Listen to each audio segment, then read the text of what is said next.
Bem-vindo a mais uma videoaula 11º Matemática Simples. Na aula de hoje, aula número 2, vamos falar um pouco sobre ângulo orientado e arco orientado e generalizado também. Portanto, vamos começar já pelos conceitos. Começamos aqui pelo conceito de ângulo orientado. É qualquer ângulo que varia entre menos 360 e 360. Portanto, não dá mais do que uma volta completa, nem no sentido positivo, nem no sentido negativo. Mas já agora vamos tentar perceber o que é esta coisa dos ângulos terem sentidos, haver um sentido positivo e um sentido negativo.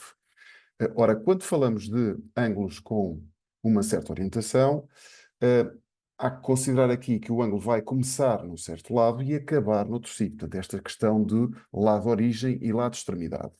Sempre que do lado de origem para o lado de extremidade o ângulo se movimenta ao contrário do ponteiro do relógio, portanto, neste sentido assim, este será o sentido positivo do ângulo. Sempre que o ângulo se movimentar a favor do ponteiro do relógio, este será o sentido negativo. Portanto, um ângulo orientado é qualquer ângulo que varia entre menos 360 e 360, sendo que sentido positivo, ao contrário do ponteiro do relógio, sentido negativo a favor. Muitas vezes os ângulos vêm representados desta forma. O R é só tem a ver com a rotação. O, o O é o ponto de interseção destas semi-retas que aqui estão, que no fundo são os lados do meu ângulo. O M está no lado de origem, o M' está no lado de extremidade, e a gente distingue lado de origem e lado de extremidade através da setinha. Portanto, um ângulo que esteja assim, este é a origem, este é o lado de extremidade. Se tivesse, por exemplo, assim, já trocaria isto, está bem? O lado de origem seria aqui em cima, o lado de extremidade seria este, e este, por exemplo, está no sentido negativo do ângulo. Ok, vamos falar agora de ângulo generalizado. O que é um ângulo generalizado? É qualquer ângulo que já esteja fora daquele intervalo, que dê mais do que uma volta no sentido positivo ou menos do que uma volta no sentido negativo. Portanto, será fora daquele intervalo menos 360 a 360. Nós temos aqui, por exemplo, o ângulo 1125 e vamos tentar representá-lo na forma alfa mais n vezes 360. Portanto, como é que eu represento o 1125 nesta forma? Ora, o n é o número de voltas completas que o ângulo dá, então farei 1125, já lhe está a conta feita, mas podemos dividir por 360 para saber quantas voltas é que dá.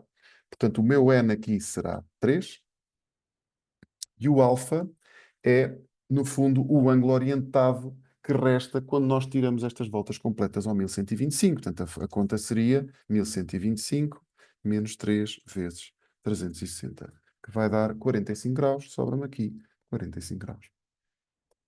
Ora, e qualquer ângulo generalizado se pode escrever nesta forma. Vamos só ver aqui algumas considerações. A primeira consideração é, se porventura o ângulo fosse negativo, todos estes valores seriam negativos também. Por vezes representa-se este ângulo 1125 nesta forma aqui, como a soma de 45 mais 3 vezes 360, ou de uma forma mais simples, alguns manuais têm isto, na forma de par orientado, em que este primeiro número é o número de voltas que o ângulo dá, a mais, e o 45 é o ângulo orientado que resta quando lhe são retiradas essas mesmas voltas. Portanto, se fosse o menos 1125, estes dois valores aqui seriam negativos. Última consideração teórica, antes de fazermos aqui um exercíciozinho prático, que tem a ver com quais são os ângulos que têm o mesmo lado de extremidade que um ângulo, por exemplo, alfa-n. Vamos considerar aqui um ângulo positivo, é pá, sei lá, 202. 200 graus com duas voltas completas. Portanto, é um ângulo assim, uma volta, duas voltas, 200 graus fica mais ou menos aqui. Cá está a setinha para dizer qual é que é o lado de extremidade. Sentido positivo do ângulo, ao contrário do ponteiro do relógio. Por exemplo, se eu considerasse o ângulo 203, este também teria o mesmo lado de extremidade. A única diferença é que tínhamos que lhe juntar mais uma volta. Portanto, iria ter três voltas completas e só depois é que lhe adicionávamos aquele ângulo orientado de 200 graus. Portanto, qualquer ângulo que esteja na forma 200n, em que este n é o número natural, que vocês bem entenderem, vai ser um ângulo com o mesmo lado de extremidade que este 202. Mas também existem soluções para isto no sentido negativo. Portanto, imagine, eu agora não quero ir no sentido positivo, mas quero ir no sentido negativo do ângulo. Que ângulo é que eu posso marcar aqui com um valor negativo? Que número é que eu posso pôr aqui? Por exemplo, vou meter aqui menos uma volta. Um ângulo que ande uma volta a favor do ponteiro do relógio, qual é que será esta amplitude aqui que me resta para ter o mesmo lado de extremidade que o 200? A resposta não é menos 200, ok? A resposta será menos 160, Porque no fundo, se eu já fiz 200 graus neste sentido aqui, então faltam-me 160 para dar a volta completa. Portanto, este seria outro ângulo que também teria o mesmo lado de extremidade que o 202. Portanto, embora, claro, com uma direção negativa. Vamos só resolver aqui o exercício 2 no instantinho. Temos lado origem como sendo o lado OA, estamos a fazer rotações em torno do ponto O, com centro no ponto O, e partindo do ponto A. E queremos saber para onde é que este ponto vai quando fazemos uma rotação de 60 graus. Ora, como isto é um hexágono, cada arco vai valer 60 graus, porque é 360 dividido por 6. Ok? Então quer dizer que se eu fizer uma rotação no sentido positivo, ou seja, ao contrário do ponteiro do relógio, do ponto A, eu vou parar ao ponto F.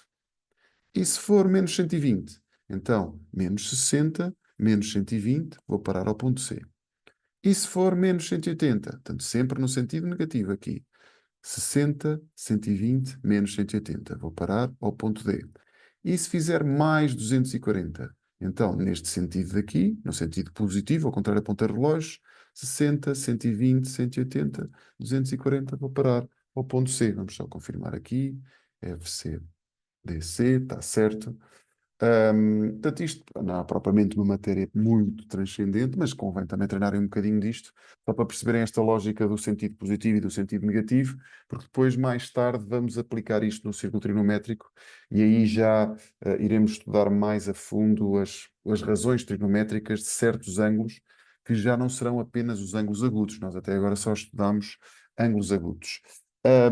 Ainda vou fazer uma aula a seguir com a resolução de um sistema envolvendo funções trigonométricas, porque normalmente são exercícios assim, que utilizando o SOCATOA, que são um bocadinho mais puxadinhos. Se caso queiram esclarecer alguma questão ou queiram adquirir esta sebenta, queiram comprar esta sebenta, mandem um comentário aí por baixo no nosso vídeo do YouTube. Bons estudos, bom trabalho, até breve.